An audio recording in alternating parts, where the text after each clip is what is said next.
I remember the exact moment I hit rock bottom. It was a cold Monday morning, and I had just checked my bank account. $27.43 stared back at me like a cruel joke. Rent was due in 4 days.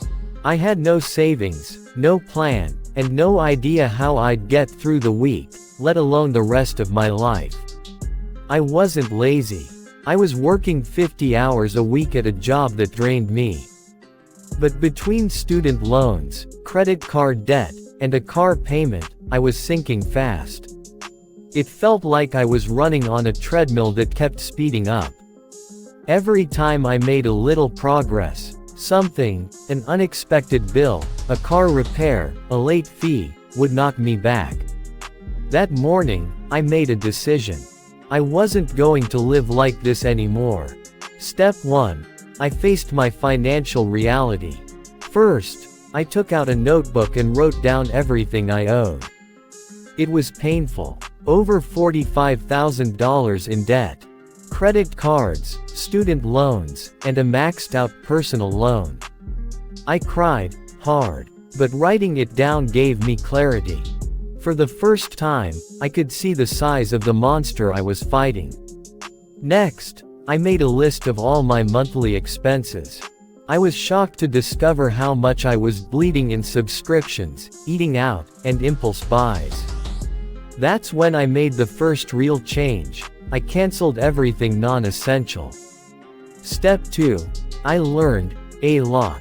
I dove headfirst into personal finance books, blogs, and podcasts. I started with The Total Money Makeover by Dave Ramsey, then moved on to Your Money or Your Life and I Will Teach You to Be Rich. Each one gave me new tools and ideas. I wasn't just learning how to save money, I was learning how to think about money differently. I stopped seeing money as a scarcity. Instead, I started to view it as a tool, something I could learn to control instead of fear. Step 3. I built a budget that worked. I created a zero-based budget. Every dollar had a job. No more guessing where my money went, I was telling it where to go. I started using a simple Google Sheet to track every expense, and it was like turning on the lights in a dark room. Suddenly, I could see everything clearly. That first month, I was able to save $138. It might not sound like much, but to me, it felt like I had just won the lottery. I wasn't just surviving, I was taking back control. Step 4. I made more money.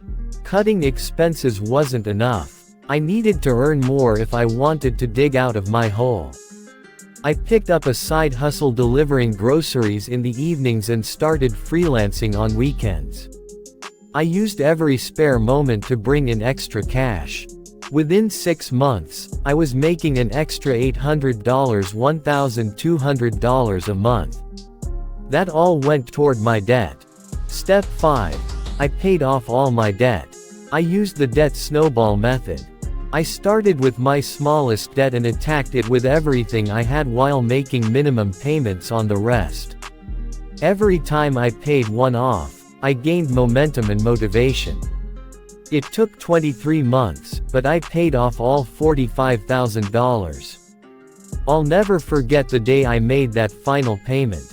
I cried again, this time from relief and pride. For the first time in my adult life, I was debt-free.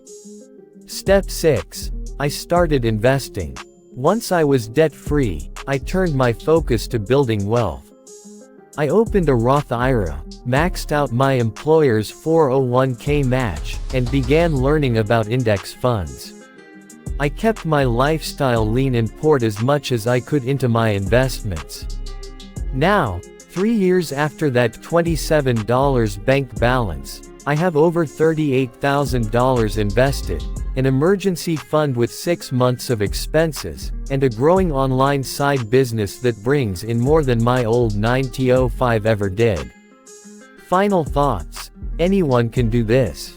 My journey wasn't glamorous. It was full of small, sometimes painful choices, saying no to dinners out, selling things I didn't need, learning to delay gratification. But those choices gave me freedom. If you're reading this and you're struggling, I want you to know one thing. It's not too late. You are not broken. You just need a plan, a mindset shift, and the courage to start. Start with what you have, where you are. Learn, budget, earn, save, repeat. Because financial freedom isn't about being lucky. It's about being intentional. And if I can go from $27 to financial freedom, you can too.